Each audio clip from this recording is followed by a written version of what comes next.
सो है गाइस, आज मैं एक वीडियो बना रहा हूँ। आज कोई ब्लॉग नहीं हो रहा है। यूजुअली मैं हर एक ऐसी चीज़ आपके साथ शेयर करता हूँ जो मुझे लगता है कि आपको बतानी बहुत ज़रूरी है। हाल ही में मैंने एक और वीडियो बनाया था जिसमें मैंने आपको अभी के जो कोरोना क्राइसिस के बारे में, हॉस्पिटल का जो सिचुएशन था वो पूरा मैंने आपको समझाया था। तो अभी एक और चीज़ है जो हम बहुत निगलेक्ट कर रहे हैं। मतलब एक ऐसी चीज़ थी यूट्यूब वर्सेस टिकटॉक जिसमें किसी को कुछ फ़ायदा नहीं था, कुछ नुकसान नहीं था, फिर भी हर एक लोग उसे देख रहे थे, एंजॉय कर रहे थे, उसे प्रमोट कर रहे थे। उसके बारे में नहीं पता था फिर भी उसमें अंदर घुस रहे थे, उसके ऊपर कुछ ना कुछ कर रहे थे। लेकिन जहाँ पर आपकी खुद की बात आती है वहाँ पर आप कुछ नहीं करते। आपको लग रहा होगा कि मैं बहुत कुछ घुमा के बात कर रहा हूँ, तो देखो यार, मैं इसे सिंप्लीफाई करने की कोशिश करता हूँ कि मैं बहुत सारी ऐसी चीज़ें होती है जो मैं देखता हूँ, सुनता हूँ। तो बहुत सारी चीज़ें एक कान से लेता हूँ, इधर प्रोसेस करता हूँ, अगर अच्छी लगे तो मैं आपको बताता हूँ, वरना दूसरे कान से निकाल देता हूँ। आज कुछ ऐसी बात मुझे ऐसी पता चली है कि जिसकी वजह से इस प्रोसेसर ने मुझे ऐसा बताया है कि यार इसके ऊपर वीडियो बनाना ही चाहिए। अगर मैंने यूट्यूब वर्सेस टिकटॉक को मतलब एक रोस्ट वीडियो बनाया था जिसमें किसी का कुछ फ़ायदा नहीं था, तो एक ऐसा टॉपिक जिसमें किसी का भला हो रहा है तो वो वीडियो मुझे बनाना ही चाहिए। As a blogger, as a youtuber, मेरे वीडियोस कितने लोग देखते हैं ये मैटर नहीं करता है। मैं ये सोचता हूँ कि मेरी वजह से अगर एक भी इंसान, एक भी मेरा व्यूअर, एक भी सब्सक्राइबर जो है वो सही रास्ते पर सही काम करेगा तो आगे कुछ ना कुछ उससे हेल्प ज़रूर होगी। सो बेसिकली बात है, मैं भी एक नॉर्मल इंसान हूँ जो ऐसे शौक़ रखता है कि किसी और का भी फ़ैन है।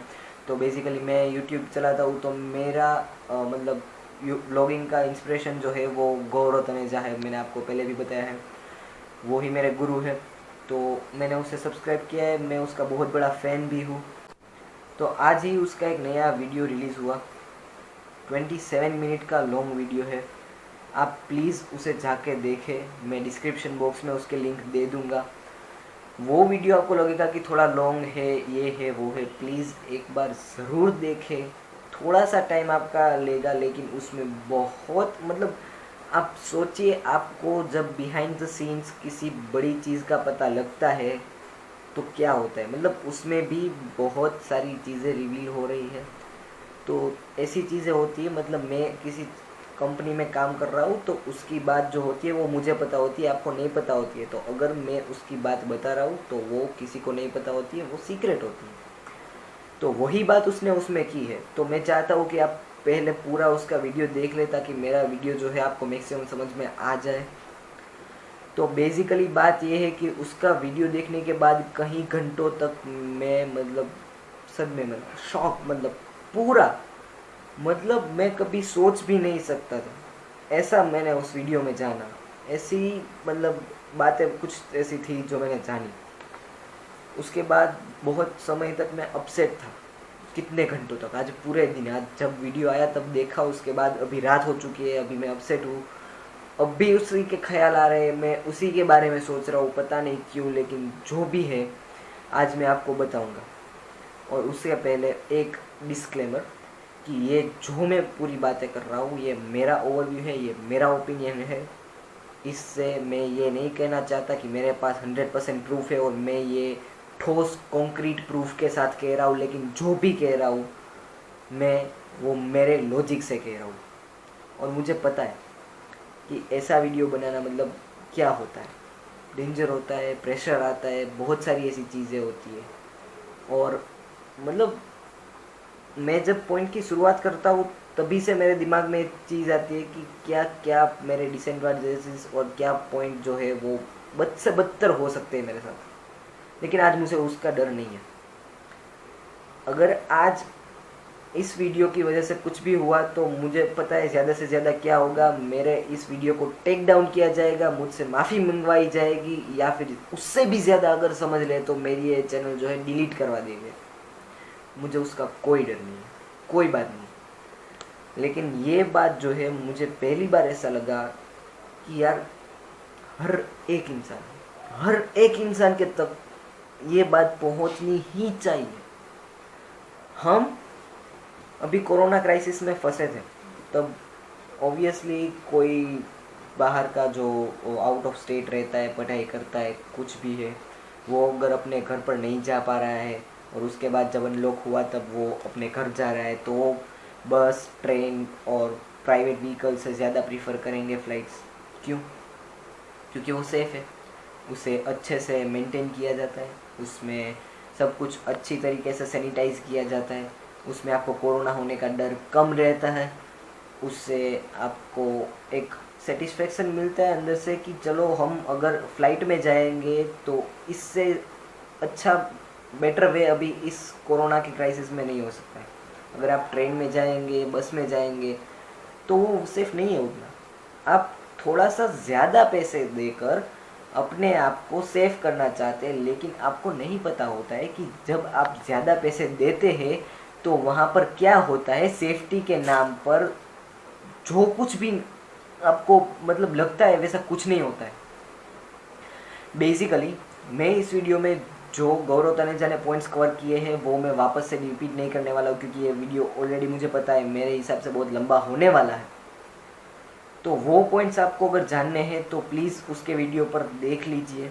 मैं आपको छोटा सा ब्रीफिंग दे देता हूँ कि उस पॉइंट्स में उस वीडियो में उसने 3 पॉइंट्स कवर किए थे।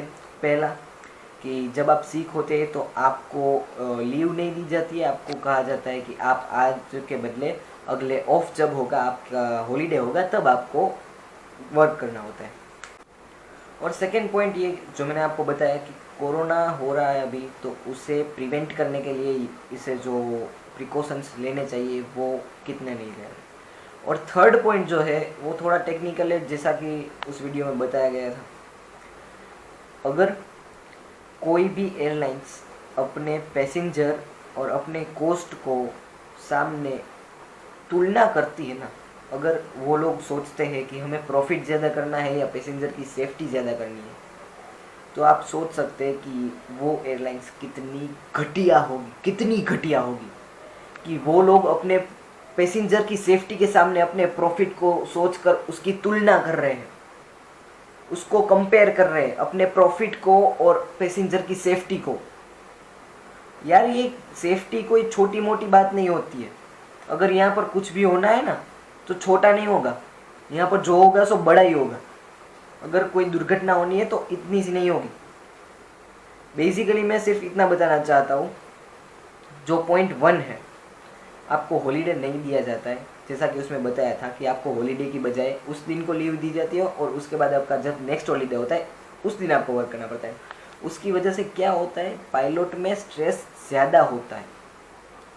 एक तो ऑलरेडी उसका शेड्यूल जो होता है कभी मतलब फिक्स नहीं होता है कि 9 to 5 जॉब है। यार आधी रात को भी फ्लाइट होती है, सिक होते हैं तो उसे जाना पड़ता है। क्यों? जैसा कि उसने बताया कि अगर आपको नेक्स्ट हॉलीडे पर कोई काम है, अगर वो ज़्यादा प्रायोरिटी का है, आपको उसे प्रायोरिटी देनी है, तो आप अपने पैसेंजर की जान को रिस्क में डाल रहे हो, और वो भी इनलीगल वे में। अगर गवर्नमेंट ऑफ इंडिया और डीजीसीए मतलब डायरेक्टर जनरल ऑफ एविएशन ऐसा कह रहा है कि आप ऐसा नहीं कर सकते, लेकिन फिर भी आप ऐसा कर रहे हैं, so this is the biggest mistake. आज तक मैंने कभी किसी के बारे में बुरा नहीं बोला है, क्योंकि इसके बारे में भी, इस वीडियो में भी मुझे किसी से कोई पर्सनली दुश्मनी नहीं है, मुझे किसी को कुछ बुरा भला नहीं कहना है। लेकिन जो कुछ भी है वो मैंने आपको पहले ही बताया, मेरा ओवरव्यू है, मेरा ओपिनियन है, मेरा लॉजिक है, ठीक है। तो आप एक सिक पायलट को भेजते हैं कॉकपिट में एक फ़्लाइट के लिए। समझ लीजिए वो एक ऐसी फ़्लाइट थी जिसमें को पायलट एंड पायलट दोनों सिक थे। क्या होगा उस फ्लाइट में? Can you imagine? मतलब वो एक ना लेवल होता है, जब आपको वर्कलोड ज़्यादा होता है तो आपको एक लीव दी जाती है, यहाँ पर वो भी नहीं दी जाती है। आपको जब स्ट्रेस होता है, आपको वर्कलोड होता है, घर का बहुत सारा काम भी होता है। यार ऐसा नहीं होता है पायलट है तो सिर्फ जॉब कर रहा है, उसका घर का कोई काम धंधा होगा ही नहीं, तो वो अपना स्ट्रेस लेकर हर जगह घूमता है, लोड होता है, तो उसे अगर मेंटली ठीक नहीं है तो भी उसे एक सिक लीव दी जानी चाहिए, वो नहीं दी जाती। ये मतलब एक आप इमेजिन कीजिए कि क्या हो सकता है इस सिनेरियो में, बद से बदतर। सेकेंड पॉइंट है कोरोना क्राइसिस का, जो उसे प्रिवेंट करने के लिए वो लोग प्रिकॉशंस लेना चाह रहे हैं लेकिन नहीं रह रहे। अगर मैं मेरे घर जाना चाहता हूँ, कहीं और फंसा हूँ और मैं फ़्लाइट प्रीफर कर रहा हूँ, चाहे कितने भी पैसे आए। अभी लिटरली मेरे पापा के फ्रेंड जो है वो दुबई में फंसे हुए हैं, मैं नाम नहीं लेता, लेकिन उन्होंने कहा है कि वो लोग आएंगे तो सिर्फ फ़्लाइट में। इंडियन नेवी ने भी मतलब रेस्क्यू ऑपरेशन किया था, उसमें भी उसका टर्न नहीं आया था, लेकिन वो नहीं आ रहे थे। क्यों? क्योंकि नेवी का जो शिप था उसमें ऑलरेडी मतलब जगह नहीं थी, लेकिन वो लोग सोच रहे थे कि शिप से ज़्यादा फ़्लाइट बेटर होती है क्योंकि उसे ज़्यादा सैनिटाइज किया जाता है, अच्छे से मेंटेन किया जाता है। लेकिन ये मेंटालिटी को हमें कभी क्वेश्चन नहीं उठाते। इस मेंटालिटी के ऊपर हम सोचते हैं कि ऐसा मेंटेन किया जाता होगा, लेकिन हमने कभी सवाल नहीं उठाया कि होता है या नहीं, असल में क्या होता है। ये कभी हमने किसी को पूछा ही नहीं, कभी सवाल ही नहीं किया, इसीलिए आज ये हो रहा है। हमने कभी खड़े होकर किसी को पूछा नहीं है, किसी के सामने खड़े रहकर ये नहीं पूछा है कि हमें इसका प्रूफ दो, जबकि ये हमारा अधिकार है। हम भूल जाते हैं, क्यों? इसीलिए बात नंबर 3, असल में ना ये सिर्फ 2 बातें होती, पहली 2 शायद मैं निगलेक्ट कर लेता, शायद, लेकिन ये जो पॉइंट नंबर 3 है ना, उसे मैं मेरे दिमाग से निकाल नहीं पा रहा हूँ। क्योंकि ये लोग एक इतनी सी छोटी चीज़ के लिए अपनी सेफ्टी को निगलेक्ट कर रहे हैं। मैंने कुछ सोर्स से, मतलब मैं 100% श्योर नहीं हूँ, लेकिन मेरे पास कुछ नंबर्स है, मैं वो अभी नहीं बताऊँगा, लेकिन उस नंबर्स को किसी और चीज़ के साथ कंपेयर करूँगा कि अभी वो लोग 8 kgs ऑफ फ्यूल सेव करने की ट्राई कर रहे हैं। ओके, 8 kgs ऑफ फ्यूल की वजह से वो लोग जो पैसेंजर को सेफ्टी के मामले में एक स्टेप पीछे धकेल रहे हैं, उसकी प्राइस कितनी है? अगर मैं आपको बताऊं ना कि इस 8 kgs ऑफ फ्यूल की प्राइस वहाँ पर उस प्लेन में दिए जाने वाले एक मील से भी कम है। मैं प्राइस नहीं बता सकता क्योंकि मेरे पास 100% प्रूफ नहीं है, ठीक है, लेकिन आप समझ सकते हैं कि वहाँ पर दिए गए एक मील से भी कम होती है उस 8 kgs ऑफ फ्यूल की प्राइस। और ये जो फ्यूल प्राइस जो है मैंने आपको बताई, वो मैंने मैक्सिमम एज्यूम की थी, मैक्सिमम। मान लो कि कभी इस फ्यूल का प्राइस जो होता है वो बहुत अप डाउन जाता है, तो अगर वो अप जाएगा और मैक्सिमम पर जाएगा तो भी इतनी होगी, और इसकी वजह से ये लोग पैसेंजर सेफ्टी को निगलेक्ट करते हैं। और जैसा कि उस वीडियो में बताया कि और किसी कंपनी में जब ऐसे टारगेट्स नहीं होते हैं, जब उन लोगों ने ट्वीट किया तो हायर अथॉरिटी को भी अपना ट्वीट डिलीट करना पड़ा। तो आप समझ सकते हैं, मतलब हायर अथॉरिटी जो होती है वो अपने ट्वीट्स ना ऐसे डिलीट नहीं करती। उसको पता है कि एक ट्वीट डिलीट करने की वजह से उसकी रेपुटेशन के ऊपर क्या अफेक्ट होगा, लेकिन अभी वो अपनी रेपुटेशन की वजह से जो कुछ भी सच में हो रहा है, अभी रियलिटी है, उसे एक्सेप्ट नहीं कर पा रहे हैं, और उल्टा जो उसके सामने खड़ा हो रहा है उसको सस्पेंड कर रहे हैं।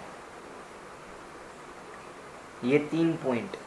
एक, वो लोग प्रॉपर सीक लीव नहीं दे रहे हैं पायलट को। दूसरा, कोरोना वायरस को प्रिवेंट करने के सभी प्रिकॉशंस वो लोग नहीं ले रहे हैं। और दूसरा, फ्यूल सेविंग की वजह से वो लोग अपने पैसेंजर की सेफ्टी को डाउन कर रहे हैं। और इसके वजह से न जाने, मतलब आज तक उसके पास ना, एयर एशिया के पास, मैं खुला ही बोलता हूँ, एयर एशिया के पास 30 एयरक्राफ्ट है। एयरबस A320 30 एयरक्राफ्ट है इंडिया में। एयर इंडिया एशिया जो है, एयर एशिया इंडिया, उसके पास 30 एयरक्राफ्ट हर रोज़ फ्लाई करते हैं। उसमें थाउजेंड्स ऑफ पीपल हर रोज़ यहाँ से वहाँ ट्रैवल करते हैं, तो कभी भी अगर मतलब ना चाहते हुए भी किसी के साथ ऐसा हो गया, अनहोनी हो गई, तो उसके जिम्मेदार कौन रहेंगे? कंपनी या फिर पायलट? ऑब्वियसली पायलट रहेंगे। तब कंपनी कहाँ जाएगी? तब उसका टारगेट कहाँ जाएगा कि 98% अचीव करने की वजह से ये दुर्घटना हो गई। तब तो कंपनी अपने हाथ खड़े कर देगी, नहीं ऐसा कुछ नहीं था। अगर सच सामना नहीं कर सकते आप, जब उसका मेल का स्क्रीनशॉट वहाँ पर ट्विटर पे दिखाया गया, अगर वो आप उसे एक्सेप्ट नहीं कर सकते कि हाँ ये हमारी कंपनी का हमारा मेल है, तो फिर ऐसा रूल्स आप बनाते ही क्यों हो? एक शायद मुझे नहीं लगता है कि मेरा ये जो वीडियो है ज़्यादा देखेंगे, लेकिन शायद अगर कुछ साल बाद कोई भी देख रहा है तो ये कड़वी सच्चाई में बोल रहा हूँ। तो कंपनी के बारे में अब मैंने जो बोलना था बोल लिया। अब बारी आती है पायलट के बारे में। आज मुझे ये बात पहली बार पता चली, मेरा खून खोल गया पूरा, लिटरली। और अभी जो लोग इसके बारे में जानते थे वो कौन थे? उस कंपनी में काम करने वाले एम्प्लॉयज़। उस एम्प्लॉयज़ को इसके बारे में सब कुछ पता था। वो लोग तो वर्क कर रहे थे, उसे तो टारगेट दिया गया था, वो लोग अचीव भी कर रहे थे। तो उन लोगों ने आवाज़ नहीं उठाई। उसके लिए एक चीज़, एयर एशिया साल के एंड में जो उसका प्रॉफिट मतलब बोनस पॉइंट्स और वगैरह जो कुछ भी एनुअल बोनस देते हैं, मतलब कि पैसे देते हैं, बोनस देते हैं एयर एशिया, उसके बारे में बात कर रहा हूँ। एयर एशिया बोनस देता है पायलट को ताकि उसका फ्यूल कम यूज़ हो। एयर एशिया पायलट को बोनस देता है ताकि उसका प्रॉफिट ज़्यादा हो। एयर एशिया पायलट को बोनस देता है ताकि सेफ्टी कम हो, पैसेंजर की सेफ्टी कम हो जाए। एयर एशिया पायलट को पैसे देता है, बोनस देता है ताकि पैसेंजर को वो लोग डेंजर में डाल सके। लिटरली यही बात हो रही है अभी कि ये जो बोनस है ना, वो पैसेंजर को डेंजर में डालने के लिए है।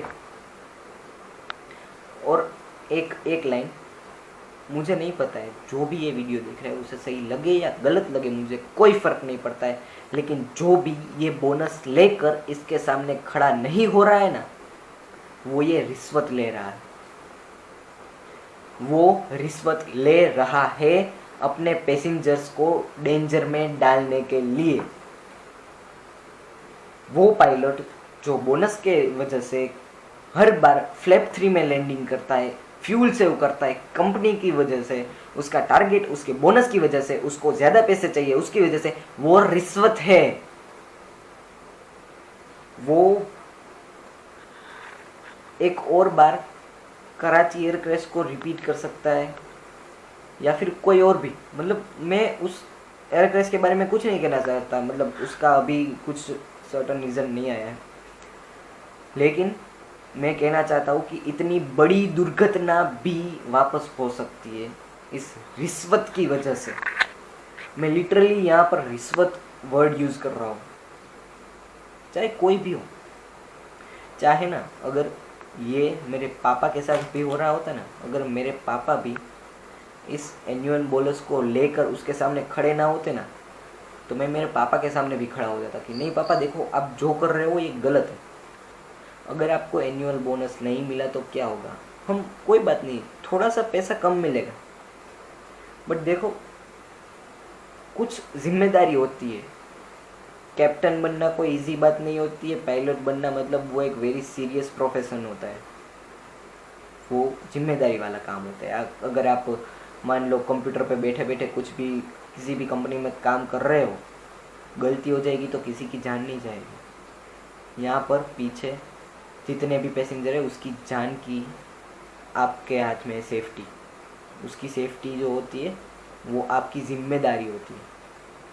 मैं पापा को भी बोल देता कि अगर आपको ये बोनस नहीं चाहिए मत लो, ये कंपनी भी छोड़नी पड़े तो छोड़ दो, पर ये मत करना। क्या है, अगर आज जॉब चली गई कोई बात नहीं, मतलब ऐसा तो नहीं है कि वर्ल्ड में सिर्फ एक ही एयरलाइंस है, ये एयर एशिया। तो यही था जो सब कुछ मुझे कहना था रिश्वत के बारे में। अगर आपको ऐसा लगता है कि मतलब 1% कि चलो हम इस वॉर में हथियार लेकर तो लड़ नहीं सकते, लेकिन इस वॉर में अगर हमारा कुछ योगदान हो जाए या हेल्प हो जाए तो अच्छा है। तो प्लीज़ आपको ना इस वीडियो के टाइटल में जो 2 हैशटैग दिख रहे हैं और यहाँ भी, वो हैशटैग का किसी भी सोशल मीडिया ऐप पर, सोशल मीडिया प्लेटफॉर्म पर यूज़ करें और एयर एशिया से सवाल पूछे कि ये सब कुछ क्यों हो रहा है।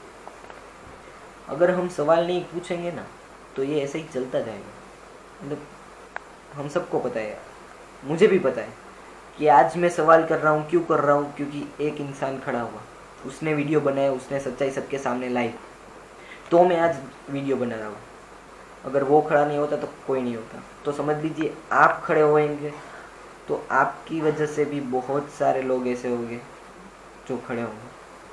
तो प्लीज़ आपको करना कुछ नहीं है, सिर्फ सोशल मीडिया प्लेटफॉर्म पर आप अपने सोशल मीडिया हैंडल से इन 2 हैशटैग का यूज़ कीजिए, एयर एशिया इंडिया को टैग कीजिए और उसके बाद उसे सवाल ज़रूर पूछें। प्लीज़ ये मेरी आपसे दरख्वास्त है। मतलब ऐसा नहीं है कि सिर्फ आप एयर एशिया में ट्रैवल करते तो ही ये आपके ऊपर है। मान लीजिए आपके mummy papa, family, friends, colleagues, कोई भी आपका लव्स वन, कोई भी उसमें ट्रैवल कर रहा होता और कुछ हो गया होता, तो आज इस इंसान ने ये आवाज़ नहीं उठाई होती और कुछ हो गया होता तो